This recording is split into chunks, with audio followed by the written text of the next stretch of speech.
UFO is coming in from all over the world. I'm Iris, and the second, the day I killed him. We spend so much time looking at release calendars and waiting for the next big thing that we sometimes miss the masterpieces sitting right in front of us. The last 6 months have been an absolute gauntlet for the genre. We've seen franchises resurrected, indie darlings that broke the internet, and big-budget sci-fi that actually lived up to the hype. So much talk of AI and big tech today. Virtual.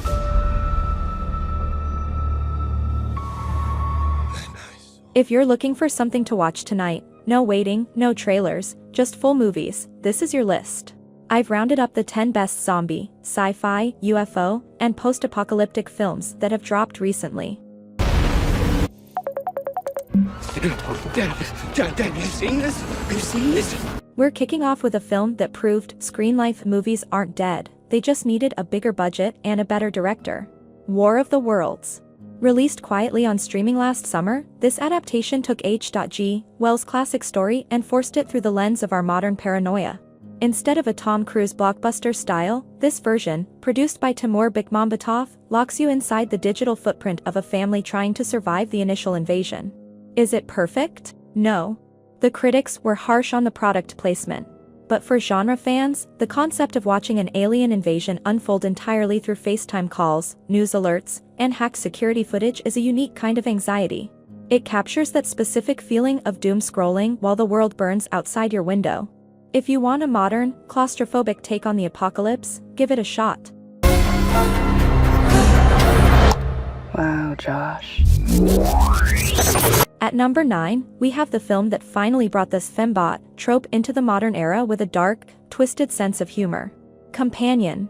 This dropped early in 2025, and people are still talking about that ending.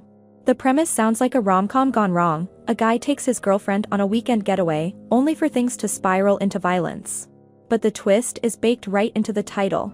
Jack Quaid and Sophie Thatcher are incredible here. The movie plays with the idea of AI relationships, not in the soulful way of Her, but in a way that's bloody, messy, and terrifying. It's a thriller that questions what actually makes us human when the fake people have more emotional depth than the real ones. If you missed this in theaters, stream it now. It's a cult classic in the making.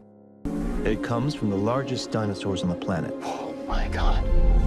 Fortunately for us, Number 8 is the heavy hitter that dominated the box office conversation back in July. Jurassic World Rebirth. We all thought this franchise was out of gas, but Rebirth managed to find a new angle. Released in July 2025, this film finally delivered on the promise of dinosaurs living alongside us, and it's not going well. Scarlett Johansson leads the cast, and the script was penned by David Koepp, who wrote the original Jurassic Park. That DNA shows. This isn't just monsters eating people in a park, it's a global eco-thriller. The visuals of raptors hunting in urban environments and the post-apocalyptic vibe of the quarantine zones gave the series the grit it had been missing. It's big, loud, and surprisingly tense. Why aren't you dead? Multiples. Moving on to number 7, a sci-fi mystery that marks the return of one of the most interesting directors working today. Mickey 17. Bong Joon-ho, the director of Parasite, teaming up with Robert Pattinson? That's a guaranteed watch. Released back in March 2025, this film adapts the novel Mickey 7 and turns it into a dark, philosophical comedy about expendability. Pattinson plays an expendable, a clone sent on a suicide mission to colonize an ice world. When he dies, they just print a new version of him with most of his memories intact. The problem starts when one version survives and meets his replacement. It's weird, it's funny, and visually, it's stunning. It flew under the radar for general audiences, but for sci-fi fans, it's essential viewing. Your mothership? Okay.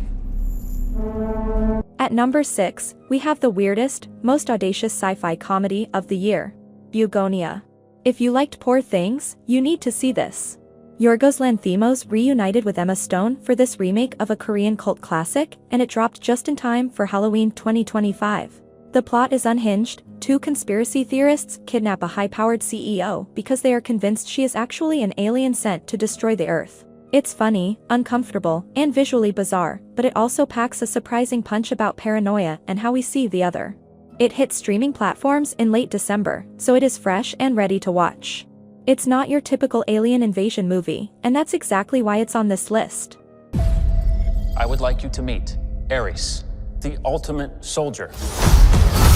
Number 5 takes us back to the grid. Tron, Ares. We waited 15 years for this.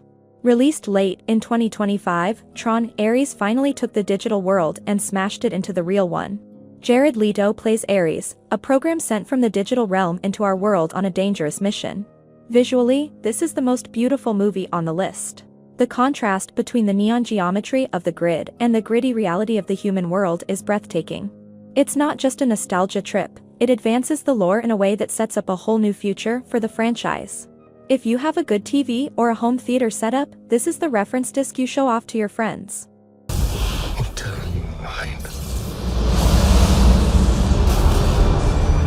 At number 4, we have a master of monsters returning to his roots. Frankenstein. Guillermo del Toro has been trying to make this movie for decades, and in November 2025, he finally unleashed it. This isn't the bolt-in-the-neck monster you know. This is a tragic, gothic, visually overwhelming adaptation starring Jacob Elordi as the creature. The film explores the relationship between creator and creation with a level of empathy and horror that only del Toro can pull off. It's set in the 19th century but feels incredibly modern in its themes of abandonment and playing God. It's heartbreaking, scary, and easily the best-looking horror film of the last year. So this is your first hunt? Number 3, The Ultimate Hunter is back. Predator, Badlands. After the success of Prey, director Dan Trachtenberg returned with Badlands in November 2025, and he flipped the script again.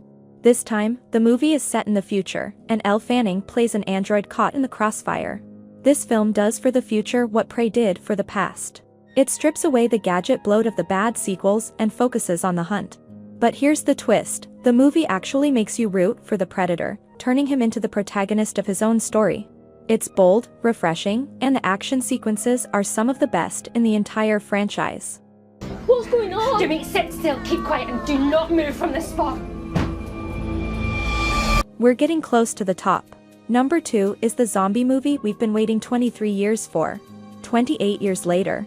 Released in June 2025, Danny Boyle and Alex Garland finally returned to the world of the rage virus. And they didn't hold back. The film grossed over $150 million globally and proved that fast zombies are still the scariest thing on screen. The story picks up decades after the original, showing us a Britain that has evolved, or devolved, around the infection. Cillian Murphy returns, which is everything we wanted, but it's the new cast, including Jodie Comer and Aaron Taylor-Johnson, who carry the physical weight of this brutal world.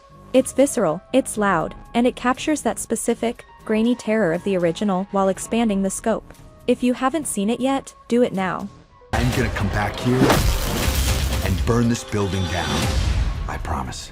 That's the Alright, the number 1 sci-fi movie you can watch right now. The Running Man. Edgar Wright, Glenn Powell, Stephen King. This movie, released in November 2025, is the adrenaline shot the genre desperately needed. Forget the 80s Schwarzenegger version. This is a faithful adaptation of the original novel, and it is darker, meaner, and infinitely more relevant. Set in a dystopian 2025 where people are hunted for sport on a reality TV show, it feels disturbingly close to home. Glenn Powell gives a career-best performance as Ben Richards, a desperate man trying to save his family, and the action is kinetic, stylish, and absolutely relentless.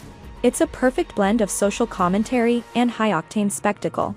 It's not just the best sci-fi movie of the year, it's one of the best action movies of the decade. Do not sleep on this one. There you have it. 10 incredible movies you can start watching the second this video ends. No waiting for release dates. Let me know in the comments, did The Running Man deserve the top spot, or are you Team Predator? I'll see you in the next one. Stay safe out there.